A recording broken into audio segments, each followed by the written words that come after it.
여러분 반갑습니다. 여러분의 반도체 오빠 천장입니다.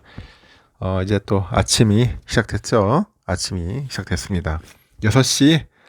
6시는 저에게 아주 중요한 시간인 것 같아요. 1년 365일 1교시에 이렇게 일어나가지고 미리 일어나가지고 뭐 영상을 올린다는 게 참 쉽지는 않은데 그래도 항상 늘 감사한 마음으로 이렇게 하고 있습니다. 또 여러분들에게 항상 늘 진심으로 고맙고요. 앞으로도 계속 꾸준하게 우리 성장했으면 좋겠어요. 좀 힘들고 어려워도 서로 의지하고 서로 격려하고 응원도 해주면서 하다 보면서 우리가 가야 할 그 길까지는 목표점까지는 갔으면 좋겠어요. 목표점까지는 끝까지 가자. 흔들리지 말고 낙오하지 않았으면 좋겠어요. 저는 여러분에게 이런 얘기를 해주고 싶어요. 그 진짜는 떨어져 있을 때 드러난다. 떨어져 있을 때. 가까이 있을 땐 모르는데 떨어져 있을 땐 드러납니다. 그 사람이 정말로 나에게 중요한 사람인지 아닌지, 그 사람이 진실로 나에게 필요한 사람인지 아닌지 그걸 알고 싶죠. 알고 싶다면은 잠시 한번 떨어져 지내보세요. 잠시 떨어져 지내보시면 압니다. 잠시 떨어져 있는 동안에는 그 사람이 계속 생각나고 그 사람과 함께하고 싶다면은 그 사람은 당신에게 중요하고 필요한 사람인 거예요. 알겠죠? 하지만 잠시 떨어져 있어 보니까 그다지 별로 생각도 나지도 않고 사는데 지장이 하나도 없어. 그러면 그 사람은 당신에게 지나가는 인연일 뿐이겠죠. 지나가는 인연이다. 그냥 흘러가는 인연이다. 그렇게 생각하시면 될 것 같습니다. 이 떨어져 지내보니까 계속 생각나는 사람은 아마도 여러분을 지지해주고 여러분의 삶에 안정감을 주면서 여러분의 자존감을 높여주었던 그런 사람일 가능성이 높다는 겁니다. 반대로 떨어져 지내보니까 그다지 생각나지 않은 사람은 여러분에게 큰 관심이 없고 가끔은 여러분을 불편하게 만들며 때로는 여러분의 자존감을 깎아내렸던 사람일 가능성이 크다는 거예요. 그 산의 모습을 제대로 보려면 여러분 어떻게 하겠어? 산의 모습. 이 산 속에 있지 말고요. 산 밖으로 나와야 돼요. 산의 밖으로 나와야 한다. 그러니까 사람의 모습을 제대로 보려면은 너무 가까이 붙어 있기보다는 잠시 떨어져 가지고 한번 멀리서 봐야 합니다. 그래야지 여러분 제대로 알 수 있는 거예요. 완전 명언입니다. 그렇게 이해 안 가나요? 저는 그렇게 보는데. 그리고 또 삼성의 이야기를 한번 또 들려드리도록 하겠습니다. 삼성전자 여러분 뭐 내가 아주 징글징글하게 떠들어낼 테니까 여러분들은 그냥 귀가 뜨겁도록 들어주시면 됩니다. 듣다 보면은 좋은 게 하나 들릴 수가 있어요. 유럽연합이 현재 보니까 EU 배터리법을 통해 가지고 유럽에서는 배터리를 분리할 수 있는 그런 스마트폰만 팔아야 한다. 이렇게 이제 공표를 했습니다. 요즘 다 일체형인데 이제는 분리형을 만든다는 거야. 배터리 탈착형 스마트폰이 친환경적이고 소비자 편의성도 높다는 이유인데 대부분의 스마트폰을 그 배터리 일체형으로 판매하고 있는 삼성하고 애플 등에서는 당황스럽다는 그런 반응이 나오고 있어요.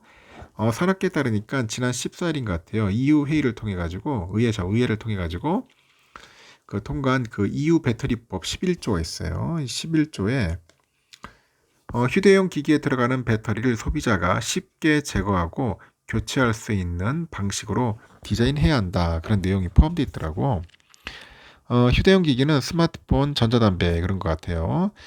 이대로라면 스마트폰 제조사는 유럽에서 배터리 탈착형 모델만 팔 수 있습니다. EU 배터리법은 내년부터 조항별로 순차 시행하지만 11조의 그 적용 시기는 정해지지 않았고 배터리법에서는 EU의 친환경 정책 기조가 반영된 것으로 분석이 됩니다. 스마트폰 제조사 사이에서는 글로벌 산업 트렌드에 역행하는 규제다. 그건 불만이 나오죠.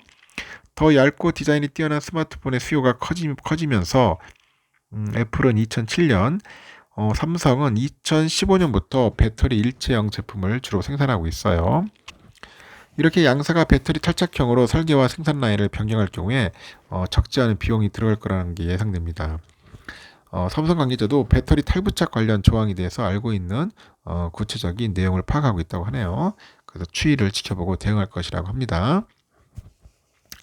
이렇게 친환경을 내세운 그 유럽연합의 그 기업 대상 규제가 갈수록 강해지는데, 이 재활용 포장재의 그런 사용 등을 요구하는 수준을 넘어가지고 스마트폰 배터리 탈부착 의무화 등 제품의 그런 상세 기능에도 손을 뻗친 거죠. 최근에는 글로벌 기업의 부품 공급사의 환경 훼손 이력 등에 대한 보고서를 의무화하고요. 철강 등을 수입할 때는 탄소 배출권 구매를 강제하는 것도 규제로 내놨습니다. 산업계에서는 도를 넘은 규제, 사실상의 무역 장벽이다, 그런 지적도 나옵니다. 21일 날 EU 그 의회 홈페이지를 보면은 지난 14일 의회 본회의를 통과한 EU 배터리법에는 한국 기업들에게는 부담이 되는 조항이 대거 포함되어 있어요. 배터리 탈부착이 가능한 스마트폰 판매를 의무화한 11조가 대표적이죠. EU는 법 적용 시기를 공표하지 않고 안전 등과 관련한 이유가 있을 경우에는 일체형도 허용할 수 있다는 그런 예외 조항을 둬가지고 협상 가능성을 열어놨는데, 하지만 삼성과 애플 등 스마트폰 제조사들은 당황한 기색이 역력해요. 애플은 그 배터리 탈부착 스마트폰을 출시한 적이 없어요. 삼성도 2015년 갤럭시 S6부터 일체형 배터리를 그 프리미엄 폼에 적용하고 있는데, 오는 10월부터 EU가 그 시범 시행하는 탄소 국경 조정 제도가 이제 기업들의 부담 요인으로 꼽힙니다. 철강, 알루미늄 등을 수입하는 기업은 제품 생산 과정에서 탄소 배출량을 보고하고요. 기준을 초과하면은 탄소 배출권을 강제로 구매해야 합니다. 그래서 EU 역내 제품 공장을 두고 있는 삼성과 LG 계열사들의 부담이 커질 것 같아요. 25년 시행 예정인 공급망 실사 지침에 보니까 EU 내 매출 그 1억 5천만 유로 이상 기업의 경영상의 기밀을 요구하는 조항을 포함하고 있는데, 기업 사업장과 공급망 전체에서 발생한 환경 훼손하고 인권 침해 여부, 잠재적인 부정적인 그런 영향 등을 파악을 해가지고 개선하고 공개를 한다는 겁니다. 이렇게 EU는 이 같은 법안의 제정 취지로 한결같이 친환경하고 소비자의 그 편익 제고를 내세우는데, 산업계의 그 시각은 다릅니다. EU의 첨단 산업 공급망을 강화하려는 목적이라는 의견이 많은데, 예를 들어서 스마트폰 배터리 탈부착을 가능하게 하면은 배터리 재활용이 쉬워지죠.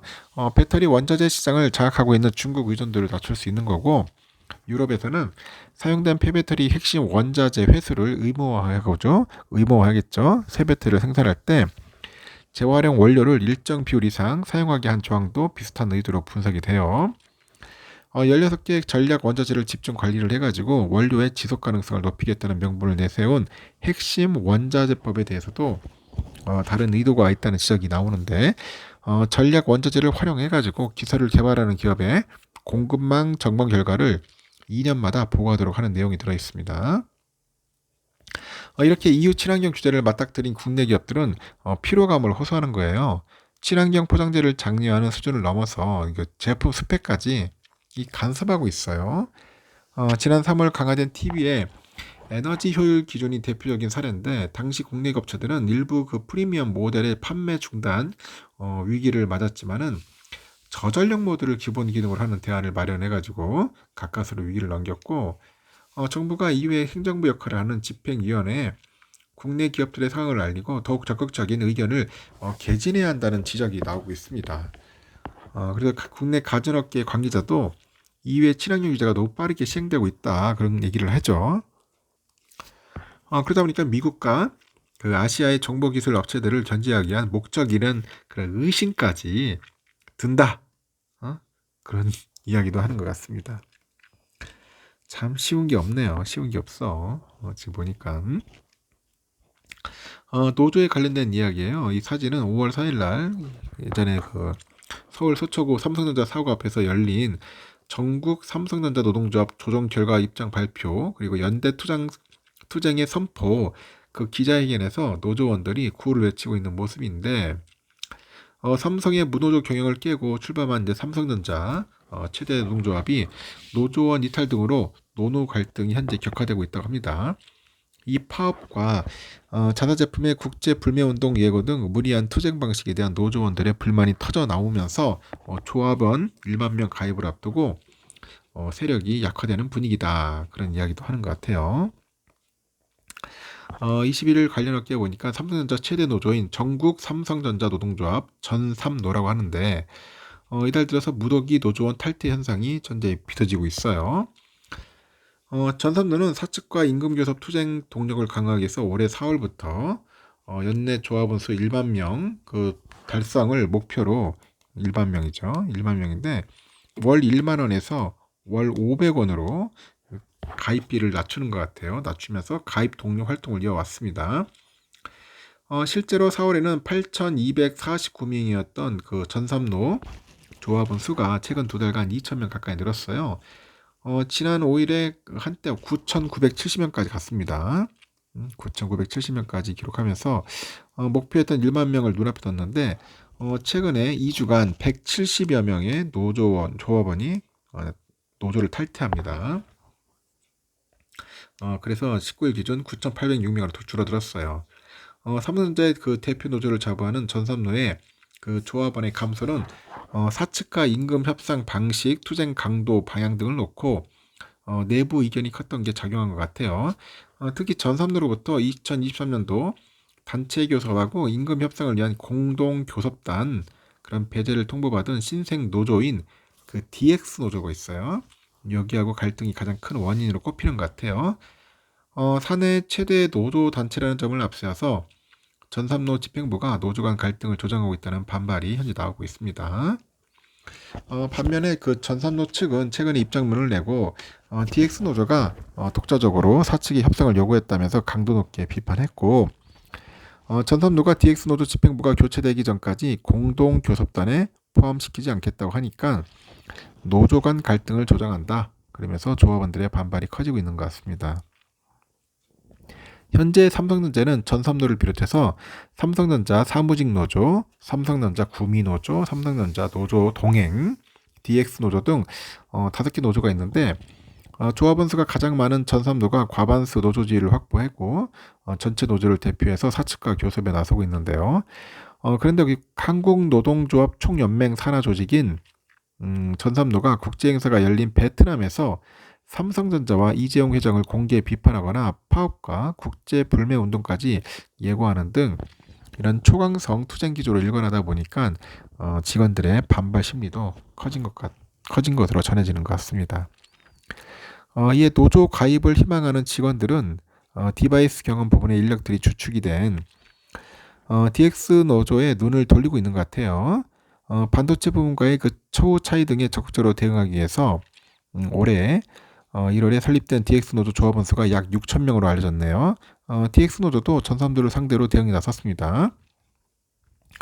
최근에 경기지방노동위원회 전삼노가 조합원 수를 부풀렸다며 과반수 노조에 대한 이의를 신청을 했고 유례없는 경기 침체에 실적이 급감하는 와중에도 높은 임금 인상률을 요구하고 있는 전삼노에 대한 비판의 목소리도 높아지고 있고 전삼노는 사측과 노사협의회가 합의한 올해 평균 임금 인상률 4.1%에 반발하면서 6% 인상을 고수하고 있다고 합니다. 재계 관계자도 이 회장 자택 앞 시위, 불매운동 추진 등 전선 내 무리한 투쟁이 사내 공감을 얻지 못하면서 직원들의 피로도가 커지고 있다. 조합의 가입률이 눈에 띄게 떨어지면서 사측에 대한 그 투쟁 동력도 한풀 꺾이게 됐다고 그렇게 이야기들을 하고 있는 것 같아요. 노조 문제 빨리 좀 해결을 해야 할 것 같습니다. 한국과학기술원은 그 삼성전자하고 반도체 인재 양성을 위한 시스템 반도체 추가 제작 지원 그 협약식을 개최했다고 했네요. 21일 날. 카이스트는 2021년부터 차세대 시스템 반도체 설계 그 전문 인력 양성 사업을 수행하면서 26년까지 삼성전자하고 28나노 그 로직 공정으로 칩을 제작할 수 있는 기회를 10회 제공받기로 약속한 바 있네요. 이번 협약을 통해서 칩 제작을 5회 늘리기로 하면서 수강생들이 많은 경험을 쌓을 수 있을 것 같다. 그런 이야기도 하고 있고 한국전자통신연구원도 뭐 제2회 ETRI 휴먼 2의 AI 논문 경진대회를 이제 개최했다고 하네요. 뭐 하여튼 이런 다양한 일이 있는데 이건 뭐 삼성과 별 다른 없어서 여기까지 하고요. 요즘 또 주가에 대해서 좀 난리죠. 지금 보니까 6만 전자 얼마 남지 않았네. 축하해요. 6만 5천 원에 봐요. 그때 매수. 하여튼 여러 가지 다양한 일들이 있었어요. 근데 결국은 주가는 빠졌다. 응? 어제 빠졌죠. 하락했죠. 삼성전자 주가는 전 거래일 대비 900원 하락을 했고 7만 500원으로 장을 마감을 했어요.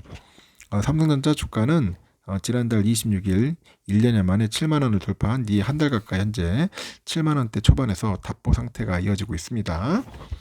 최근에 7만 1,000원대에서 7만 2천원 사이를 오르내리던 삼성전자 주가가 다시 시작 8일 이후 약 2주 만에 7만 원 선으로 내려간 겁니다. 이날 기인은 삼성전자 주식을 652억 정도 순매수했어요. 외국인들은 373억 정도 순매도를 했고 이 외국인의 순매도 전환은 지난 10일 이후 처음이고 기관애들도 이날 260억 정도 순매도를 했죠.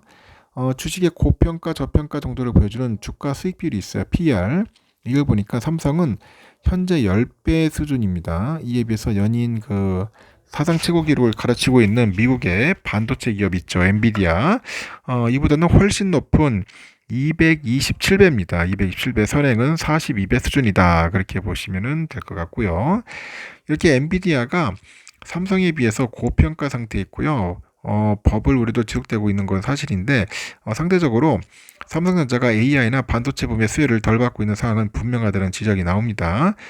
그래서 일각에서도 다시 6만 전자라의 회귀, 그 회귀에 대비해서 저점 매수 타이밍을 뭔가 저울질해야 한다는 그런 분석도 현재 나오고 있다는 거죠. 코스피는 이날 삼성의 주가의 부진과 제롬 파월 미국 연방준비제도의 의장에 의해 발언을 앞두고 높아진 경계심 속에서 2600선을 밑돌면서 거래를 마쳤습니다. 이날 코스피 종가는 전장보다 22.28포인트 내려서 2582.63으로 집계됐고 지수는 전장보다 5.72포인트 정도 내려서 2599.19로 개장했는데 점차 낙폭을 키우고 2580대까지 내려앉아요. 코스피가 종가 기준 2600선을 밑둔 것은 지난 1일 이후 처음입니다. 이렇게 유가증권 시장에서 외국인하고 기관애들이 각각 4,051억 원, 2,083억 원 정도를 순매도를 했어요. 외국인은 지난 19일 이후 3거래를 연속, 그리고 기관애들은 지난 14일 이후 6거래를 연속 팔자를 계속 좀 지속 중입니다. 하여튼 코스피는 파월 의장의 의회 발언을 앞두고 경계심이 높아진 가운데 제한적인 흐름을 보였죠. 그래서 파월 의장은 21일에서 20일 의회에 출석을 해가지고 반기 통화정책 보고에 나섭니다. 최근에 6월 연방공개시장위원회 정리회에서도 추가 금리 인상 가능성을 제시한 만큼 파월 의장이 향후 금리 인상과 관련해서 어떤 힌트를 내놓을지 시장 참여자들은 촉각을 곤두세우고 있는 겁니다. 하여튼 여러분 주가가 좀 빠진다고 해가지고 너무 힘들어하지 마십시오. 좀 조정받고 횡보할 때도 있어요. 근데 그렇게 길지는 않을 겁니다. 알겠죠? 좀 빠질 때 조금씩 모아가가지고 수량 많이 채웠으면 좋겠습니다. 일단 여기까지 하겠습니다. 여러분 좋은 하루 보내십시오. 다음 시간에 뵙도록 해요.